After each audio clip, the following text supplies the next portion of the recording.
Bonjour, bienvenue à Dieu TV dans notre émission Le Rendez-vous. Nous sommes à l'extérieur. Jean Pionel, notre Bonjour. ami de Dieu TV, ça va? Oui, très bien, très bien.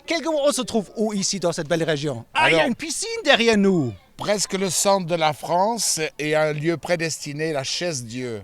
Ouais, c'est quel département? 43? Ouais, c'est la Haute-Loire, je crois. Oui. Ouais, la Haute-Loire, ouais, c'est Et ça. ici, une centre vacances, la piscine juste derrière nous. Tu Ah fais ouais, quoi bah, ici? bah, Tu eh n'as pas de bah. maillot de bain, dis donc. Ah ouais, ma foi, c'est comme ça, hein. Ouais. Et vous êtes ici avec des églises destinées, c'est vrai? Oui, c'est le 12e camp qu'on fait, des familles d'églises, on appelle ça la famille d'églises destinées, qui existe en Belgique, Suisse et France. J'ai quelques images de cette belle région, Chaise-Dieu. Dieu TV à Chaise-Dieu, c'est un joli jeu de mots, non? Oui. Et quelques images de cette belle région et le monastère qui se trouve juste à côté de nous.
Il y a des familles qui font leurs vacances en famille avant ou après. Et après ces 5 jours ici, en famille, en église, ça donne sens.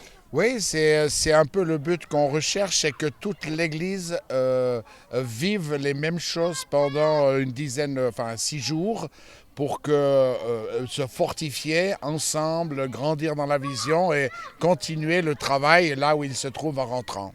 Combien d'églises sont réunies? 5, 6, 10, 15? Non, une trentaine quand même, une trentaine. Ouais. Non, arrête. Oui, une trentaine. Ouais. Vous, avec Destinée, vous englobez déjà une trentaine d'assemblées? Oui, c'est ça. Ça a commencé avec 3 il y a 12 ans et maintenant Dieu nous a surpris. Ouais.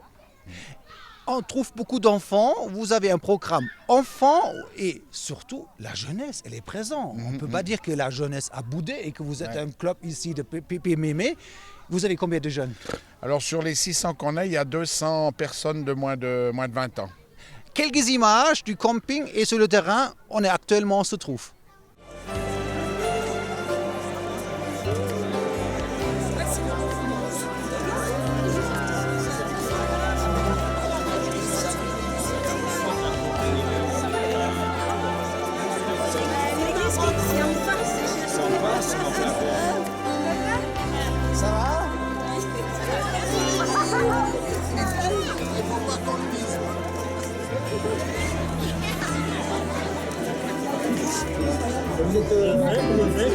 Ça va?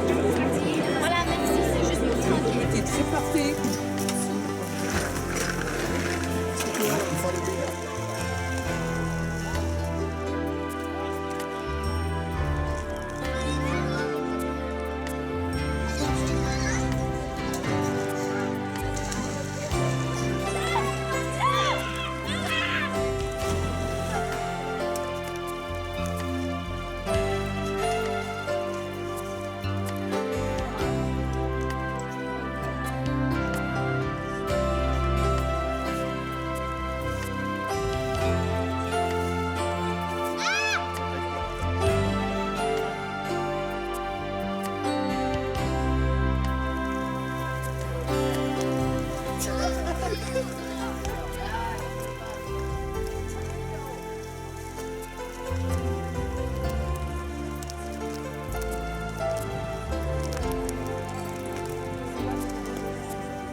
Laquelle? C'est toi qui fais la télévision.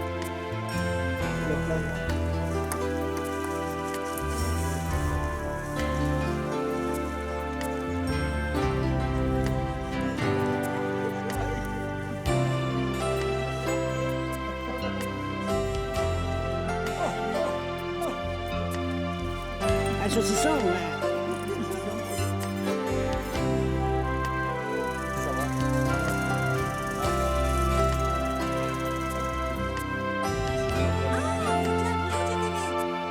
Super. Ça fait du bien.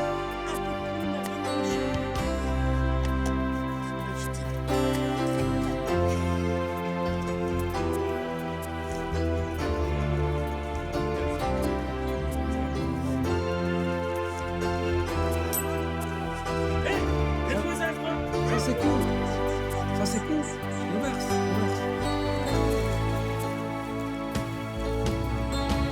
Ça va?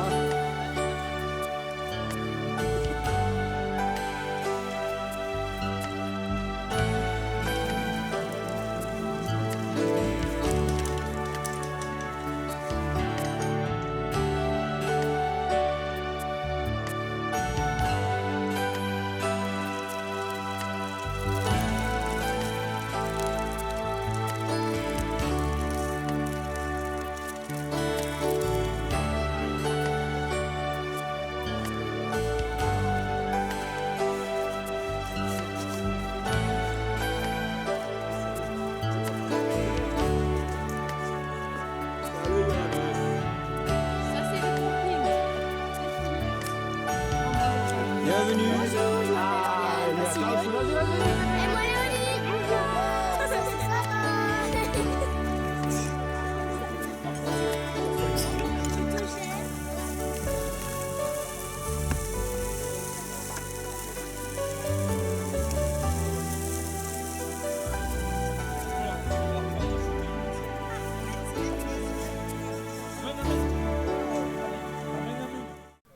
Mais la raison, c'est pas faire des vacances, Jean. Vous avez quand même une arrière-pensée, vous êtes très spirituel, la nature.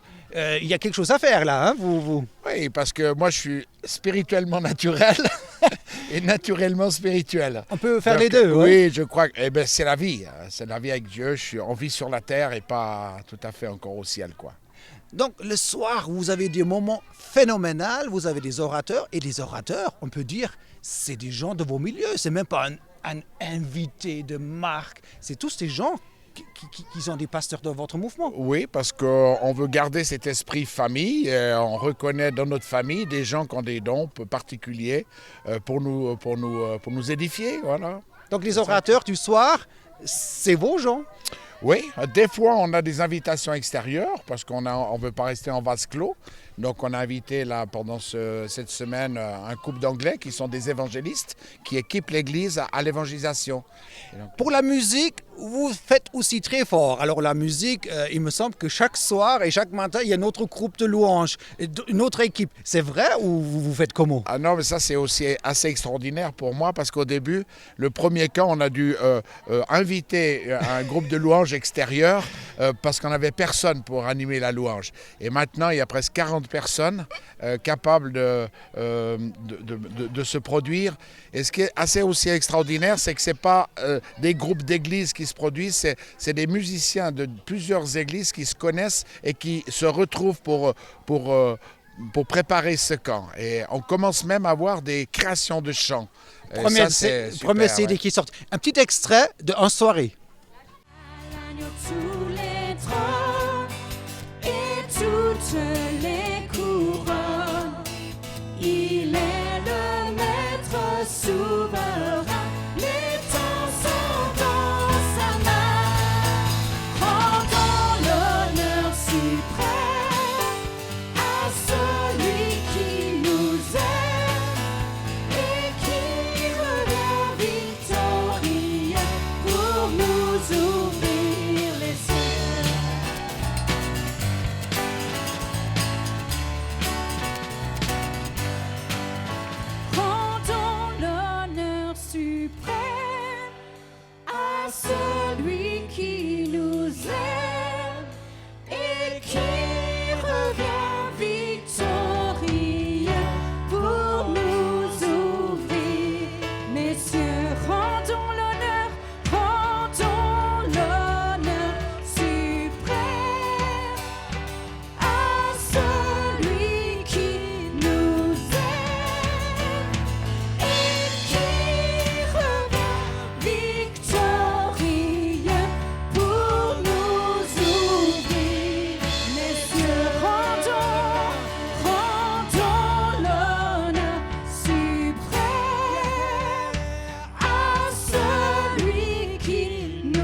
te rendons gloire.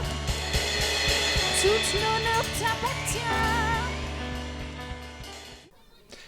Il semble que même ils ont présenté un CD avec quelque part leur propre production. Oui, ça a commencé il y a 2 ans. Je crois qu'on était à la PO, portes ouvertes à Chalon. Et là, ils sont arrivés avec deux nouveaux chants. Et ensuite, ils ont travaillé ça, 4 autres chants. Et on a sorti un CD qui est maintenant en vente, quoi. On peut dire qu'il y a un nouveau mouvement destiné à peine 10 ans, c'est vrai? 12, oui, Donc, exactement. et la créativité, la jeunesse, les enfants, tout est un ensemble. Même, tu rappelles le petit batteur là? Oui, exactement. Ouais. On montre un petit extrait? Oui, tout à fait. Ouais. On le fait, ouais. Un petit extrait avec le jeune batteur qui a que 8 ans et il joue avec les grands plein de tubes. Car il est bon, louez l'Éternel, car il est bon. Louez l'Éternel, car il est. Louez l'Éternel, louez l'Éternel. Louez l'Éternel, car il est bon. Louez l'Éternel, car il est bon. Louez l'Éternel, car il est bon. Louez l'Éternel, car il est bon. C'est vrai, le petit, il est mignon. Hein? Ouais, super. Ouais. Son père est prof de batterie quand même. Hein. Ah bon, Mais, alors il y a un petit défaut familial. héritage là, quand même. Mais enfin, c'est formidable qu'il commence déjà à animer la louange pour 600 personnes. Quoi. Et un mouvement qui se met en route si jeune, les talents et la créativité, elle est là. Hein? On peut le sentir. Hein? Oui, c'est vraiment ce qu'on... Enfin, moi, dans mon cœur, c'est ça. C'est que chaque croyant puisse trouver son don qu'il a reçu du Seigneur dans sa personnalité et qu'il puisse grandir dans ce don et puis servir, pas seulement l'Église, mais servir dans le monde au travers de ce don. J'ai un petit extrait avec le pasteur, je ne sais pas si on peut dire pasteur, mais avec Eddie Vallès. Oui, il est responsable d'une église à Waterloo. Oui. Voilà. Il est aussi un petit peu né dans votre mouvement. Il a grandi, il a trouvé son talent, son don chez vous. Ça, cette famille destinée a grandi surtout par relation. C'est toujours par relation. C'est jamais des adhésions, mais c'est relation. Donc, Eddie a eu des relations avec des gens de destinée et ça a plu la manière dont on gérait les choses, les églises. Et puis, il a commencé à travailler avec nous et puis il fait partie de la famille Un maintenant. petit extrait, parce qu'il a fait fort un matin. Hein. Au verset 21, Jésus leur dit de nouveau. J'aimerais juste que vous sachiez que ce moment-là, c'est le moment où Jésus venait d'être... Oui. C'est ça? Vous êtes sûr?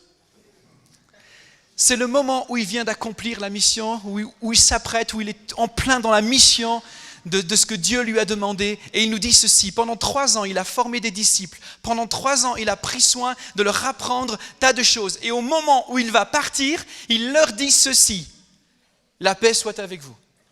C'est formidable, non? La paix soit avec vous.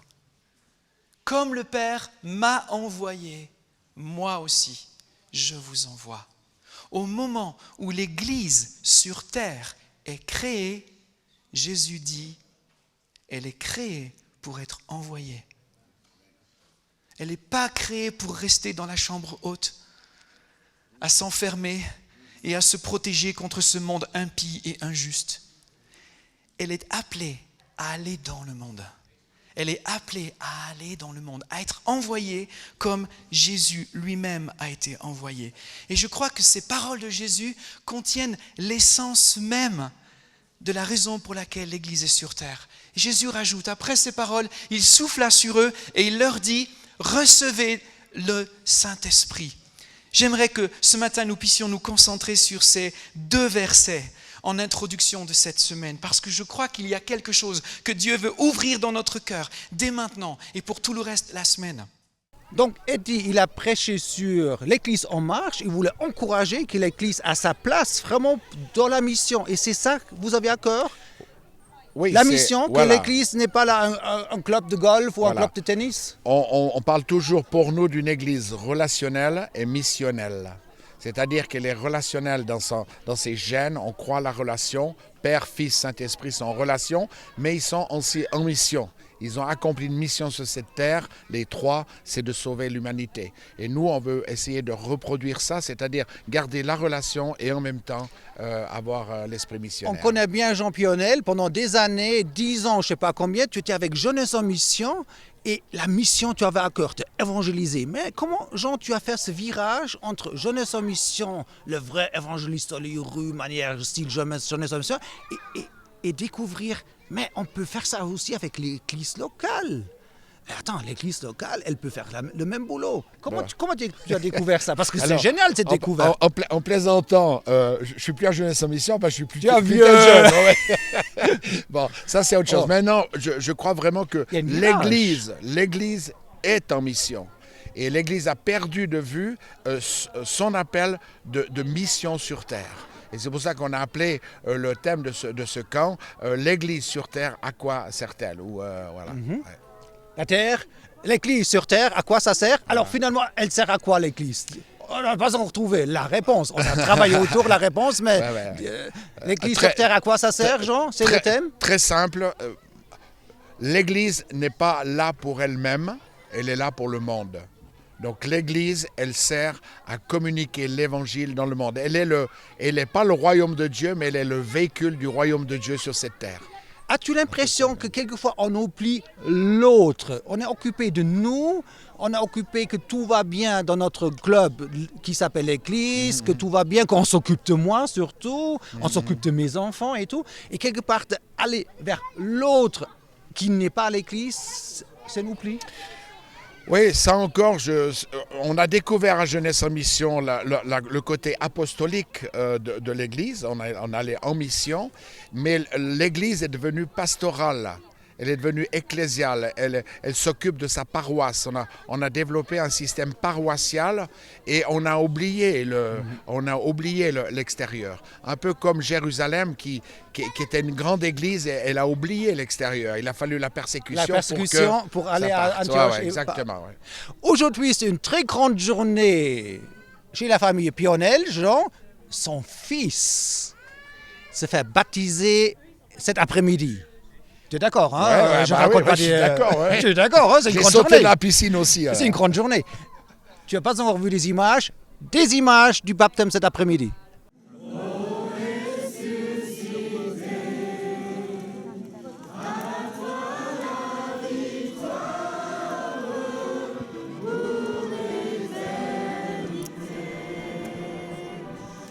Le baptême, vous savez ce que ça veut dire? Ça veut dire plonger, immerger. Donc ça rappelle qu'on est mort avec Jésus-Christ et qu'on est ressuscité avec lui. Donc quand on est dans l'eau, on meurt avec Jésus et on ressuscite avec lui. C'est une symbolique. Hein. Le baptême n'est pas quelque chose qui nous sauve, c'est pas à partir de là qu'on est sauvé, c'est juste on fait de manière publique et visible ce qui s'est passé avant dans le domaine spirituel. Donc je me suis donné à Jésus-Christ spirituellement et maintenant je le manifeste publiquement et visiblement à tous, ma repentance, j'ai changé de vie, je donne ma foi à Jésus, je m'engage pour Jésus-Christ et je le témoigne devant tout le monde. Voilà, c'est tout. C'est une joie. Alors sur ta confession, pas tout de suite, sur cette confession, eh bien, nous te baptisons au nom du Père, du Fils et du Saint-Esprit.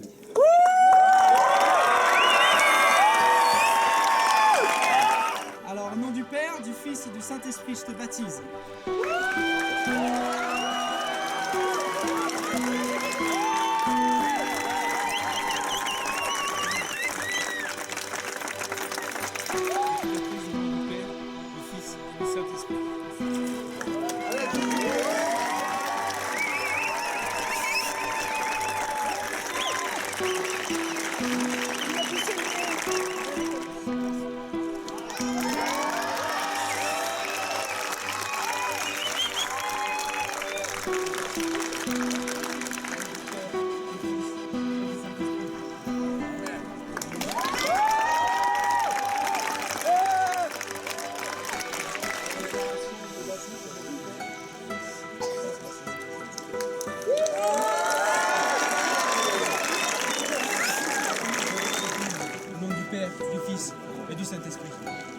c'est beau.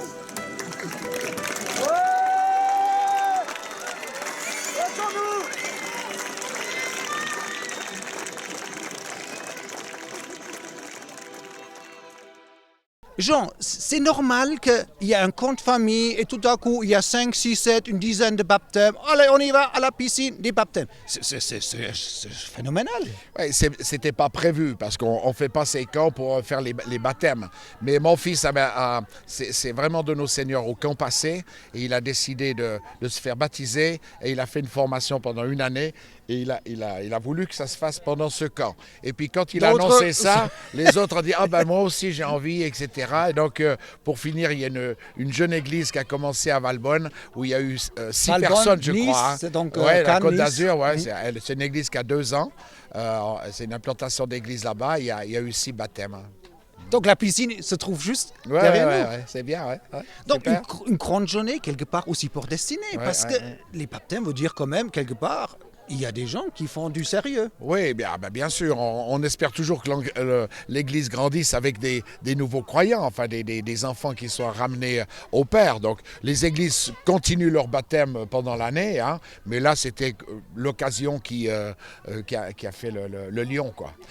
Un petit extrait de Patricia, parce que il n'y a pas seulement des hommes qui prêchent ici, il y a même des femmes qui osent prendre la parole et qui prêchent. Petit extrait, Patricia. Regardez. Cette étrangère va les fortifier dans leur foi et les encourager.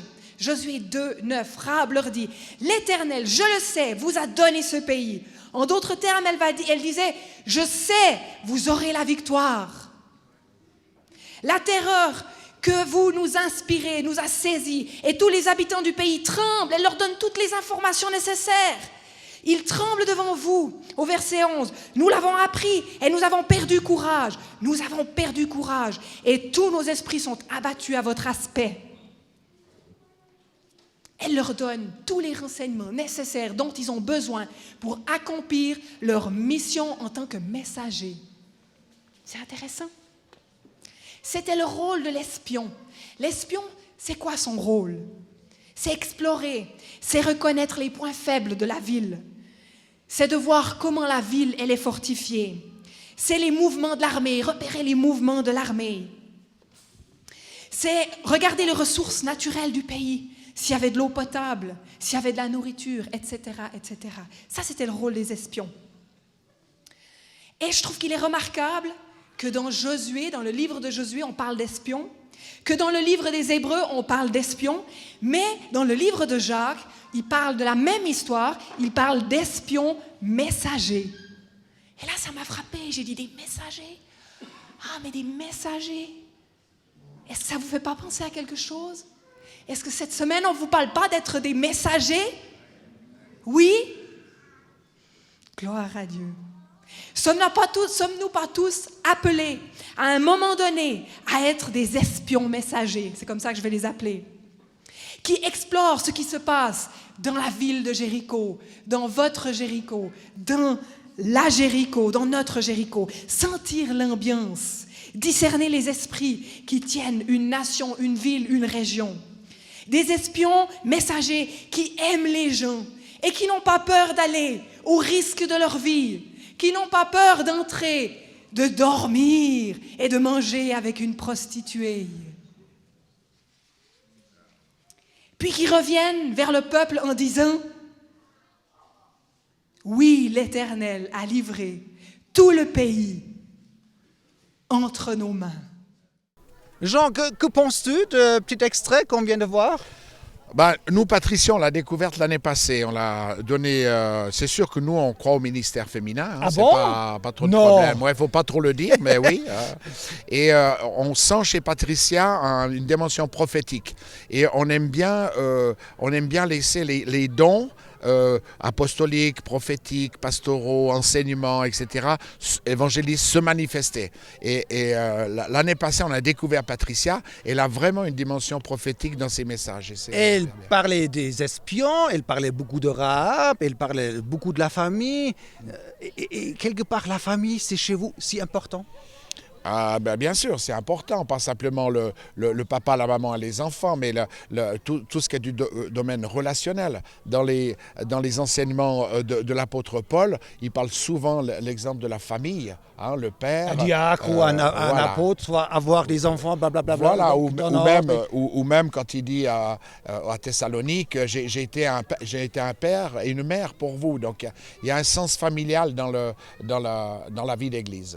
Et il me semble que toi, personnellement, pour toi, les relations entre les différentes personnes, c'est tellement important. On connaît Jean en tant Jean apéro. Donc dès qu'on peut fêter l'apéro, ouvrir une bouteille, c'est pas à cause de l'apéro. Tu cherches quelque chose qui est derrière l'apéro. Bien sûr. Et pourquoi puis, tu cherches? Je crois qu'il faut être dans le contexte. En France, on vit autour d'une table, on communie autour d'une table. C'est pas dans toutes les cultures.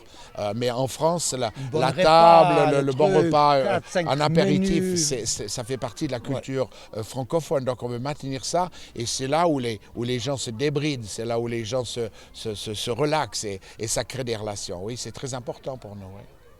Comment tu vois l'avenir de ce jeune mouvement? Vous avez à peine 10-12 ans, Destiné. Tout le monde est libre et quand même vous êtes chapeauté sur un certain ensemble. L'ensemble s'appelle Destiné. Oui, le but qu'on a, c'est vraiment de voir des églises fortes, matures, capables de se reproduire. Souvent, on a des églises qui ne se reproduisent pas, mais qui se divisent. Et nous, on veut des églises qui deviennent matures, fortes, afin qu'elles puissent se multiplier. Donc, dans ces 30 églises, il y a une dizaine d'églises qui ont été implantées depuis 12 ans. Et on vise 21 églises dans les 10 ans qui viennent. Dis donc, alors, on peut apprendre un petit peu de vos démarches. Année prochaine, vous êtes retour ici à Chaise-Dieu? Oui, je pense qu'on va revenir là à cause de la quantité. Hein. Oui, on a des infrastructures formidables, il y a de la place et tout. Il y a juste le temps un peu qui nous a dérangés cette année. On espère que l'année prochaine, ça va se rétablir. Je ne peux même pas faire un appel pour vous inviter pour l'année prochaine parce que Jean, il ne cherche pas qu'à avoir tout le monde, le max. Il dit, non, laisse-moi tranquille. Nous, on veut construire avec nos églises, on veut savoir qui vient et tout ça. C'est voulu de ne pas ouvrir trop l'arche? Oui, parce qu'on veut travailler et on veut construire. Il y a une différence entre collaborer pour une semaine, 2 semaines avec des gens ou quand tu veux construire quelque chose sur plusieurs années, tu es obligé d'avoir des alliances assez fortes. Donc, on ne va pas sélectionner les gens, mais on veut viser un travail qui va produire du fruit, quoi. Encore un petit extrait de cette louange magnifique qu'on fait le matin et le soir. N'est-ce pas? Et on se retrouve une autre fois ici, soit ici, ou avec Jean, on est souvent en Algérie. Ouais. On verra notre prochain voyage. Super. Et à la prochaine. Au plaisir. Shalom. Yeah. Depuis Chaise-Dieu. Shalom.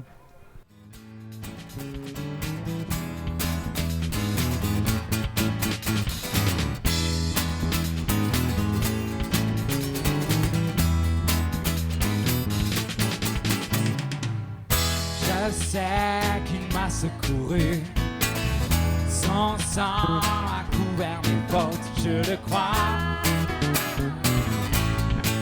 Oui, je crois. Il a enlevé ma honte, je suis guéri en son nom, je le crois.